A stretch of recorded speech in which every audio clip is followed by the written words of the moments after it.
Materi perkuliahan minggu ke-10, mata kuliah dasar-dasar pelayanan BK, akan membahas tentang 7 bidang pengembangan BK yang menjadi bagian dari penjelasan BK Pola 17+.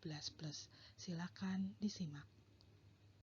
Kajian kali ini akan membahas mengenai 7 bidang pengembangan dalam BK, yaitu meliputi bidang pengembangan kehidupan pribadi, kehidupan sosial, kehidupan belajar, kehidupan karir, kehidupan keberkeluargaan, kehidupan keberagamaan, dan kehidupan keberwarganegaraan.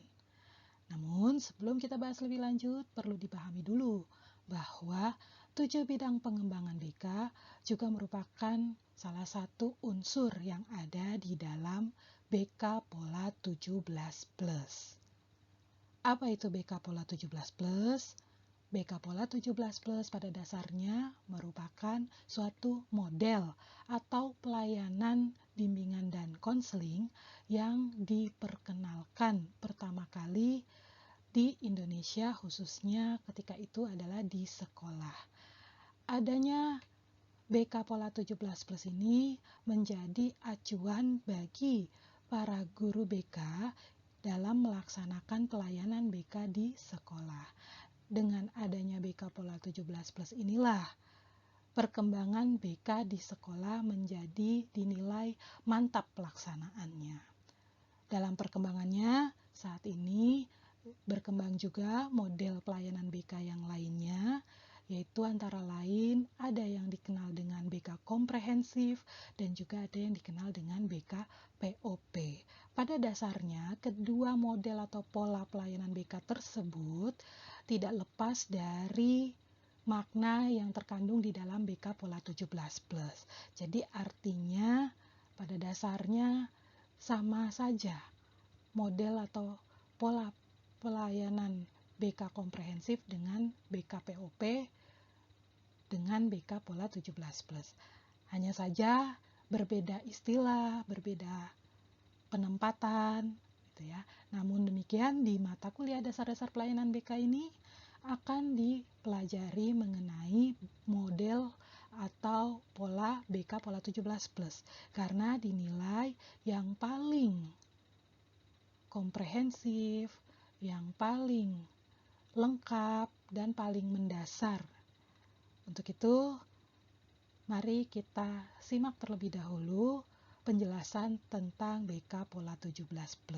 Seperti yang tadi disampaikan bahwa BK Pola 17+ ini pada dasarnya adalah suatu model atau pola yang membantu guru BK di dalam melaksanakan pelayanan bimbingan dan konseling.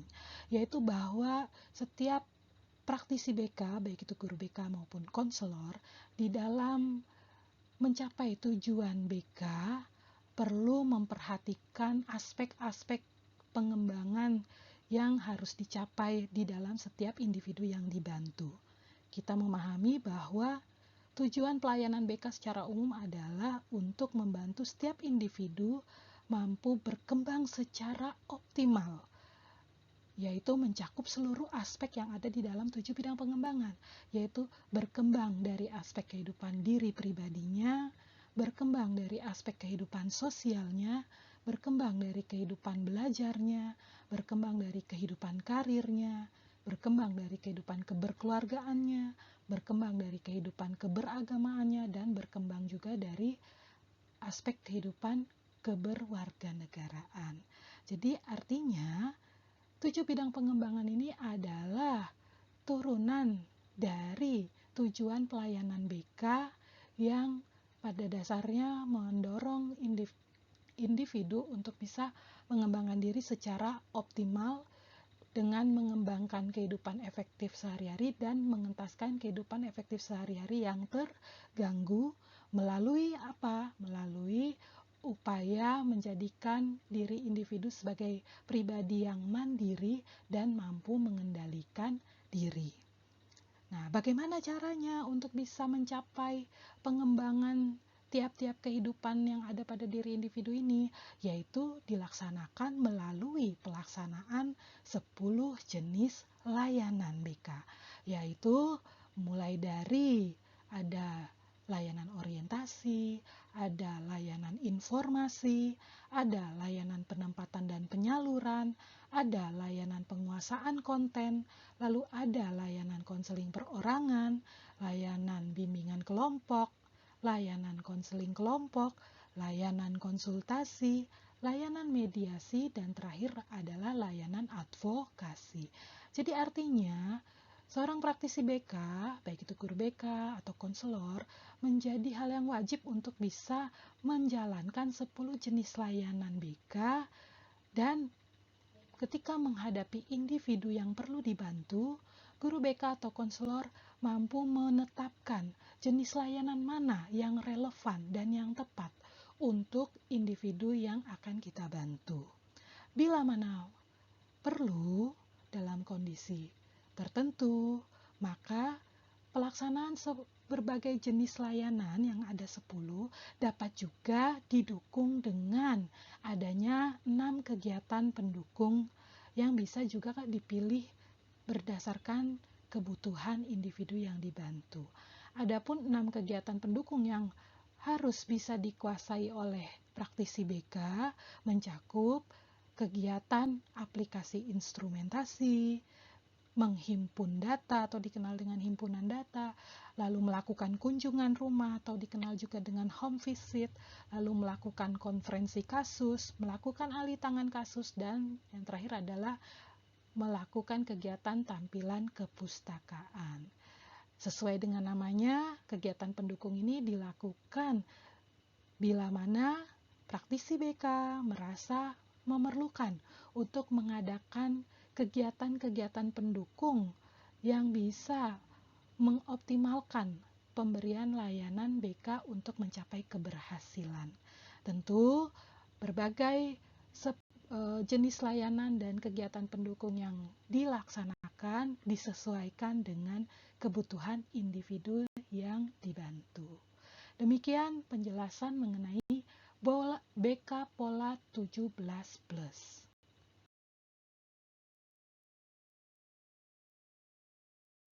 Perlu diingat kembali, seperti yang sudah dijelaskan di slide sebelumnya, bahwa pada dasarnya 7 bidang pengembangan BK merupakan bentuk perwujudan dari tujuan BK yang ingin atau mengharapkan setiap individu yang dibantu agar dapat berkembang secara optimal.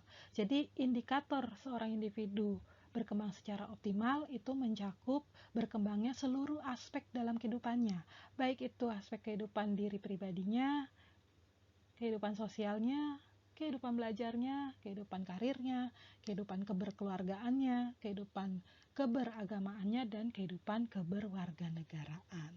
Nah, kali ini akan kita bahas satu persatu, dimulai dari bidang pengembangan kehidupan diri pribadi.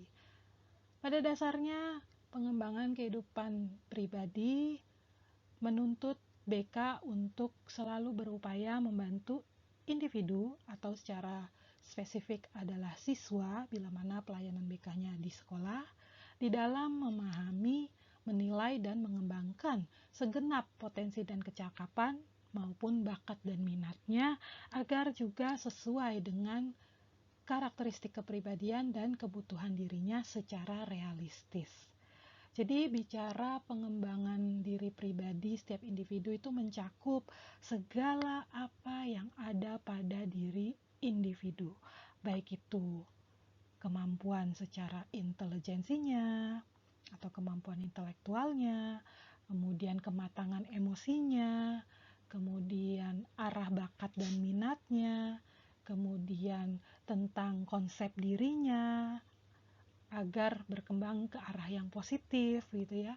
Kemudian memiliki rasa percaya diri, memiliki regulasi diri yang baik ya. Regulasi diri itu artinya pengaturan diri, termasuk memiliki pengendalian diri yang baik, kemudian dapat berpikir positif, lalu mentalnya sehat, secara fisik juga sehat. Nah, hal-hal tersebut yang tadi disebutkan ini masuk ke dalam aspek kehidupan diri pribadi individu yang perlu dikembangkan juga oleh bimbingan dan konseling.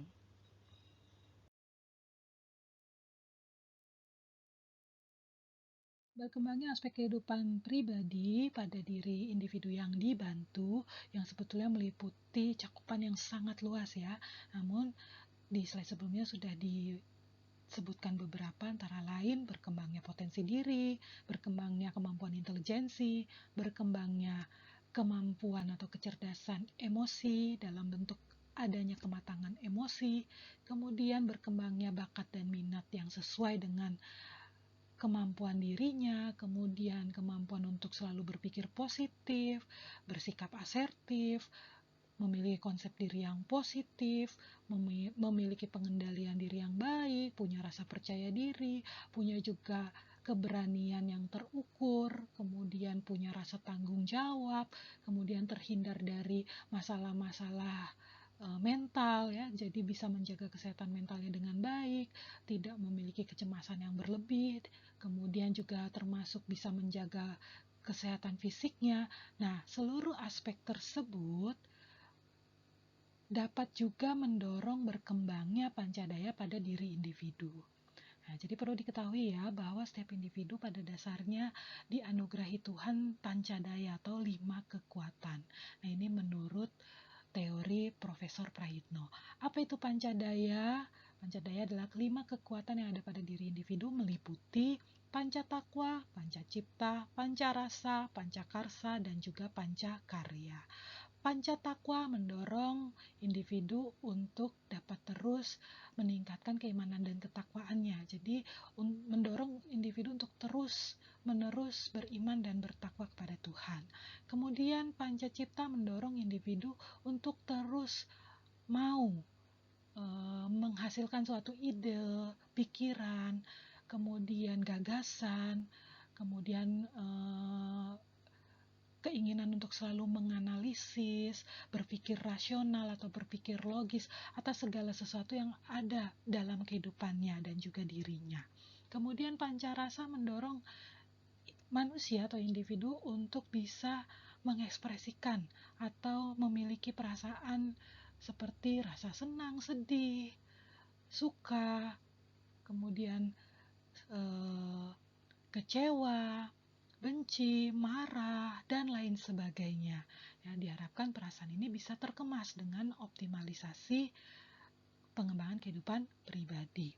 Kemudian pancakarsa, yaitu mendorong individu untuk memiliki semangat, memiliki antusiasme, memiliki motivasi yang tinggi dalam melakukan segala sesuatu dalam hidupnya. Dan yang terakhir adalah pancakarya, yaitu mendorong individu untuk senantiasa menghasilkan sesuatu yang berharga atau bermanfaat baik bagi dirinya maupun bagi orang lain ya. Misal kalau seorang intelektual bisa menciptakan suatu buku gitu ya, atau ilmuwan bisa menciptakan suatu karya alat temuan dan lain sebagainya ya. Tidak harus ilmuwan dan kaum profesional saja, setiap individu itu bisa berkarya dengan porsi kemampuannya masing-masing gitu. Nah, jadi dapat dikatakan bahwa secara lebih terarah, pengembangan aspek kehidupan pribadi pada dasarnya berorientasi pada nantinya bagaimana individu itu dapat melakukan segala sesuatunya dalam kehidupannya secara sendiri. Artinya dapat melayani dirinya sendiri. Apa yang menjadi kebutuhannya, apa yang menjadi keinginannya, ya itu bisa dilayani dengan kemampuan dirinya sendiri melalui berkembangnya aspek kehidupan pribadi, sehingga diharapkan individu dapat menjadi pribadi yang mandiri, yang mampu mengembangkan cash dan menangani KST pada diri sendiri. Dan hal inilah yang sejalan dengan tujuan dari bimbingan dan konseling, yaitu untuk menjadikan individu menjadi pribadi yang mandiri dan mampu mengendalikan diri. Nah, dengan demikian dapat kita pahami bersama bahwa mengembangkan aspek kehidupan pribadi pada diri setiap individu yang dibantu itu sangat penting ya, karena tadi bisa mengembangkan pancadaya yang ada pada diri setiap individu, sehingga pada akhirnya individu itu bisa melayani dirinya sendiri sebagai ciri dari pribadi yang mandiri.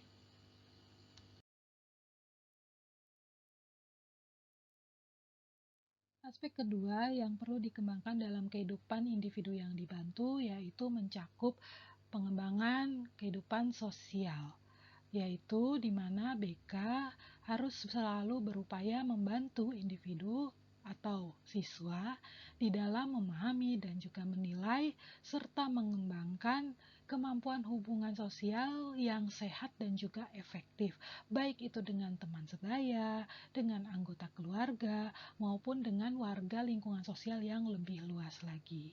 Kita pahami bersama bahwa manusia kodratnya adalah selain sebagai makhluk individu juga sebagai makhluk sosial yang akan selalu hidup berdampingan bersamaan dengan orang lain. Ya, sehingga unsur-unsur komunikasi dan kebersamaan dalam makna yang seluas-luasnya ini akan menjadi acuan pokok dalam mengembangkan aspek kehidupan sosial individu yang dibantu.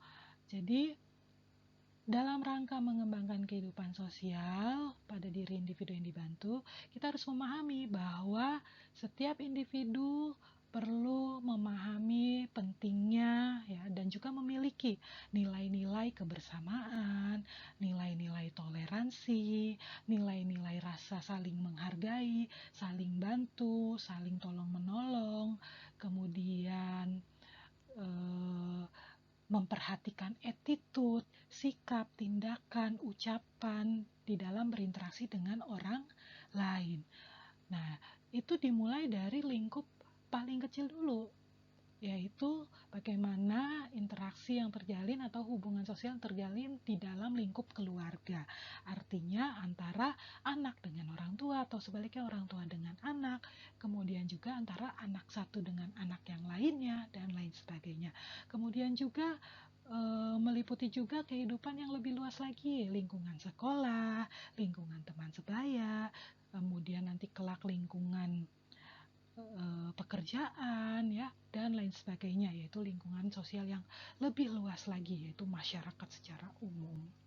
Nah, dengan demikian pengembangan aspek kehidupan sosial pada diri individu sangat perlu dilakukan agar setiap individu pada akhirnya mampu menyesuaikan diri, mampu beradaptasi, mampu hidup bersama-sama berdampingan dengan orang lain yang tentu berbeda karakter, kepribadian, cara pandang, kebiasaan, kemudian berbeda persepsi, berbeda passion, berbeda sudut pandang, dan lain sebagainya ya. Maka ini menjadi modal yang penting untuk mampu beradaptasi, mampu menyesuaikan diri, mampu untuk punya nilai-nilai yang tadi disebutkan, nilai toleransi, nilai saling menghargai, saling memahami, saling menyayangi, saling tolong-menolong, gotong royong, mengetahui etika-etika yang diterapkan di dalam bersosialisasi, bergaul dengan orang lain, dan lain sebagainya. Jadi pengembangan aspek kehidupan sosial ini dapat mengoptimalkan individu di dalam berinteraksi dan bersosialisasi dengan individu lain di berbagai aspek kehidupannya, baik dari lingkup keluarga, lingkup sekolah, teman sebaya, lingkup tetangga, dan lingkup pekerjaan dan lingkup sosial yang lebih luas lagi.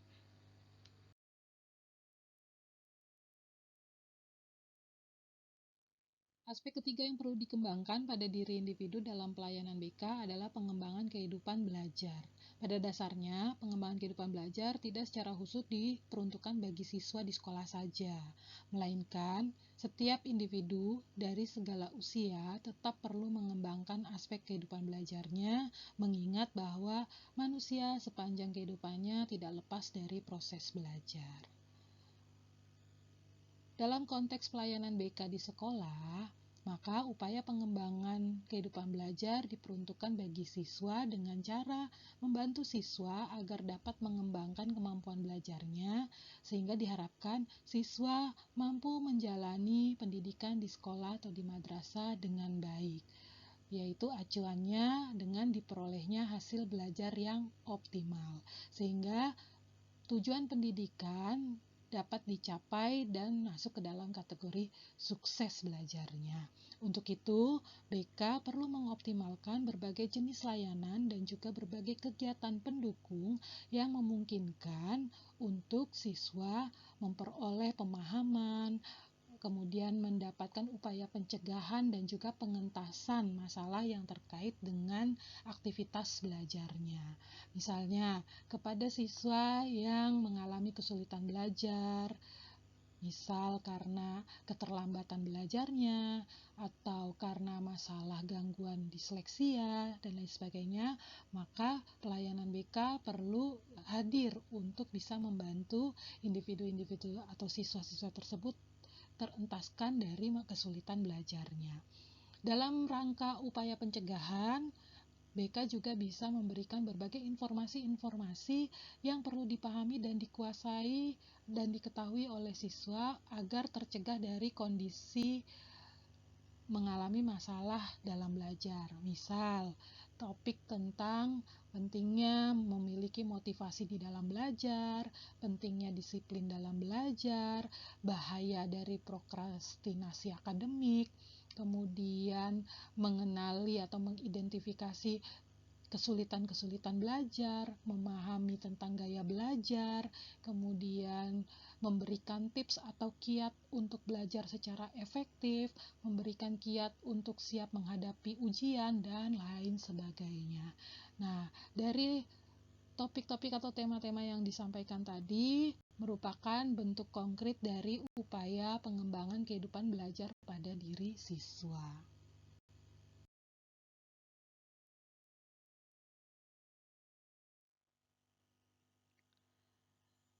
Pelayanan BK di samping mengupayakan berkembangnya kehidupan pribadi, sosial, dan belajar pada diri individu yang dibantu, juga perlu mengupayakan adanya pengembangan kehidupan karir, yaitu dengan cara BK berupaya untuk bisa membantu individu atau siswa di dalam memahami dan juga menilai informasi yang terkait dengan karir.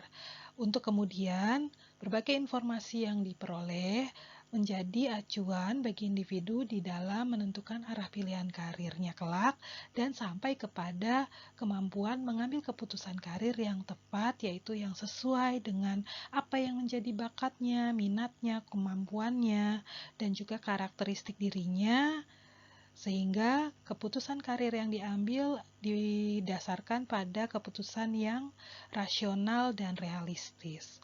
Perlu diketahui bahwa pengembangan karir perlu dilakukan sedini mungkin karena pengembangan karir perlu direncanakan sejak dini, sejak individu berada di usia awal.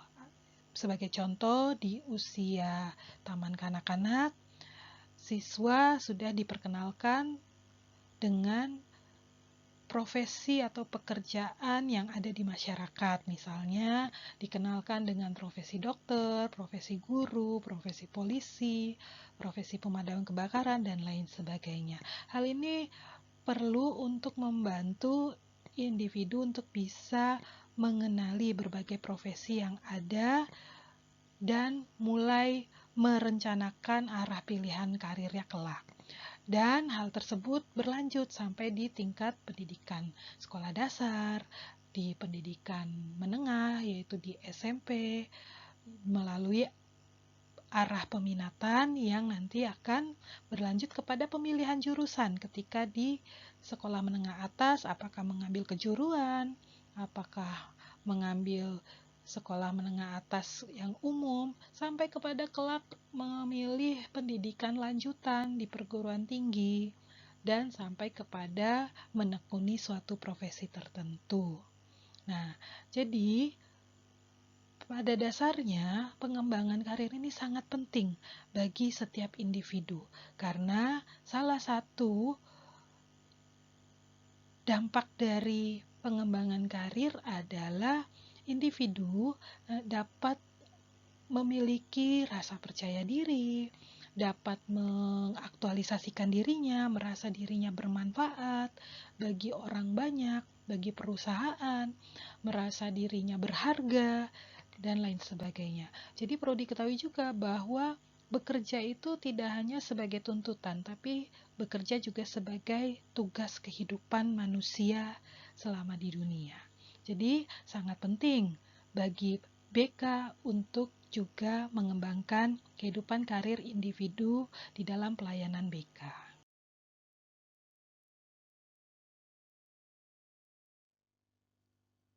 Aspek kelima yang perlu dikembangkan kepada diri individu dalam pelayanan BK adalah pengembangan kehidupan keberkeluargaan, di mana BK juga perlu mengupayakan untuk membantu individu atau konseli di dalam memahami dan menilai berbagai informasi yang terkait dengan kehidupan keluarga, mulai dari informasi-informasi yang diperlukan bagi individu dalam merencanakan perkawinan yang akan kelak dijalani, ataupun kepada individu yang sudah dalam proses menjalani kehidupan berkeluarga. Hal ini menjadi penting karena dipahami bahwa permasalahan yang timbul dalam keluarga ini juga bisa menjadi salah satu faktor penghambat berkembangnya individu secara optimal.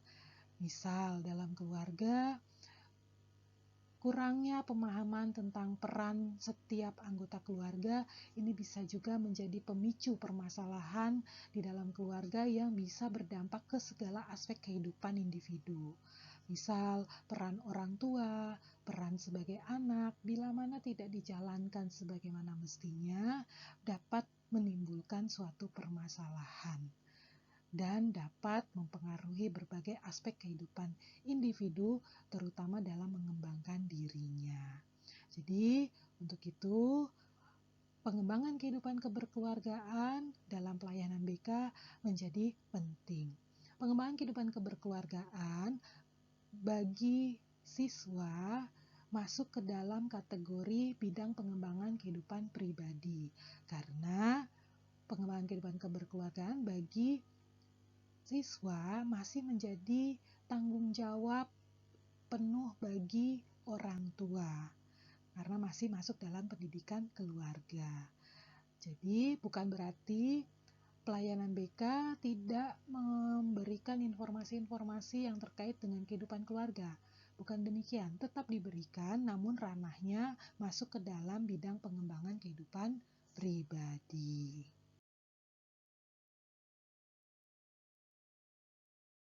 Aspek keenam yang perlu dikembangkan pada diri individu di dalam pelayanan BK adalah pengembangan kehidupan keberagamaan, yaitu di mana BK perlu berupaya untuk membantu individu atau konseli di dalam memahami, memantapkan, dan bahkan memaksimalkan hal-hal yang berkenaan dengan kehidupan keberagamaan sesuai dengan agama yang dianut oleh individu atau konseli yang dibantu.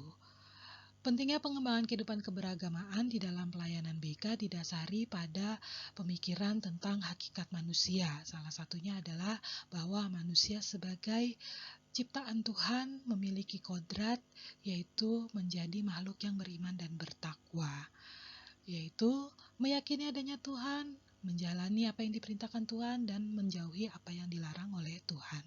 Kemudian, pentingnya pengembangan kehidupan keberagaman juga dilandasi pada pemahaman tentang adanya dimensi manusia, salah satunya adalah dimensi keberagamaan, bahwa manusia perlu menyadari bahwa di dalam kehidupan saat ini akan ada kehidupan lain yang perlu dipertanggungjawabkan, bahwa apa-apa yang dilakukan di dunia akan diminta pertanggungjawabannya.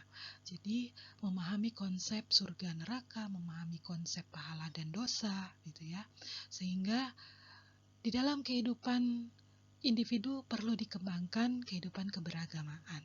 Selain itu juga dikuatkan dengan landasan BK, salah satunya adalah landasan religius yang mendorong konselor untuk bisa senantiasa menginternalisasi atau memasukkan nilai-nilai atau unsur-unsur keagamaan di dalam membantu individu di dalam mengembangkan dirinya maupun di dalam mengentaskan permasalahannya. Jadi, sedapat mungkin melalui permasalahan, konselor atau guru BK bisa memasukkan nilai-nilai keagamaan yang relevan dengan permasalahan yang dihadapi oleh individu atau konseli yang dibantu.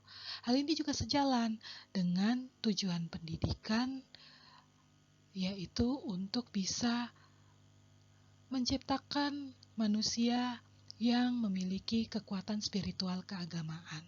Jadi, BK sangat menyadari betapa pentingnya peran agama di dalam kehidupan individu, bahwa permasalahan yang dialami oleh individu dapat juga dikarenakan salah satunya akan kerapuhan keimanan dan ketakwaan pada diri individu, dan juga rendahnya nilai spiritualitas keagamaan yang dimiliki oleh individu. Oleh karena itu, sedapat mungkin BK berupaya untuk mengembangkan kehidupan keberagamaan pada diri setiap individu yang dibantu. Dalam hal ini bukan berarti konselor atau guru BK berperan menjadi seorang alim ulama, seorang tokoh agama di dalam menerapkan atau mengembangkan kehidupan keberagamaan. Bukan demikian. Namun, yang dilakukan oleh guru BK atau konselor adalah dengan kebekaannya, dengan prinsip-prinsip BK berupaya menginternalisasi nilai-nilai agama itu di dalam membantu individu mengentaskan masalahnya. Jadi, misal memasukkan nilai-nilai kesabaran, nilai-nilai keikhlasan, ketabahan, kepercayaan bahwa semua yang terjadi adalah hal yang baik untuk diri individu, gitu ya. Nah, jadi nilai-nilai keagamaan yang sifatnya universal. Demikian penjelasan tentang pentingnya pelayanan BK mengembangkan kehidupan keberagaman pada diri individu yang dibantu. Perlu diketahui juga bahwa upaya pengembangan kehidupan keberagamaan khusus pada diri siswa akan dimasukkan atau digolongkan ke dalam bidang pengembangan kehidupan pribadi. Hal ini sama dengan pengembangan kehidupan keberkeluargaan. Mengapa? Jawabannya adalah sama, karena untuk pengembangan kehidupan keberagamaan yang menjadi peran penting bagi siswa adalah keluarga atau khususnya orang tua.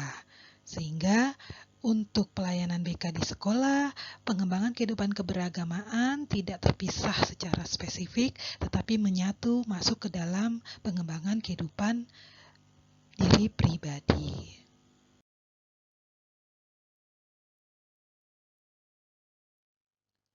Jadi, upaya pengembangan kehidupan keberagamaan pada diri individu di dalam pelayanan bimbingan dan konseling bukanlah semata-mata sekedar memberikan nuansa spiritual atau berfokus pada ritual keagamaannya, tetapi juga mengupayakan sepenuhnya mendorong individu untuk mendasari seluruh aktivitas kehidupannya untuk bisa juga menjangkau kepada kehidupan di akhirat.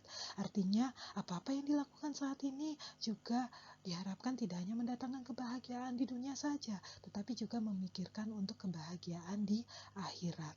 Nah, ini dikenal juga dengan istilah dunia akhirat sekarang juga. Kemudian terkait dengan upaya pengembangan kehidupan keberagaman pada diri siswa yang mana berada pada posisi atau tahap usia perkembangan anak-anak yang berada di pendidikan usia dini, pendidikan dasar dan juga menengah, tadi sudah dikatakan di slide sebelumnya, akan masuk ke dalam kategori bidang pelayanan pengembangan pribadi. Hal itu sekali lagi dipahami bahwa seluruh tanggung jawab atas arah dan aktivitas keagamaan anak itu masih berada dalam hak atau kewenangan orang tua masing-masing siswa. Nah, barulah setelah anak menjadi dewasa, kehidupan keberagamaan menjadi hak dan tanggung jawab individu dewasa atau menjadi hak anak masing-masing untuk bisa dikembangkan secara penuh melalui juga bimbingan dan konseling.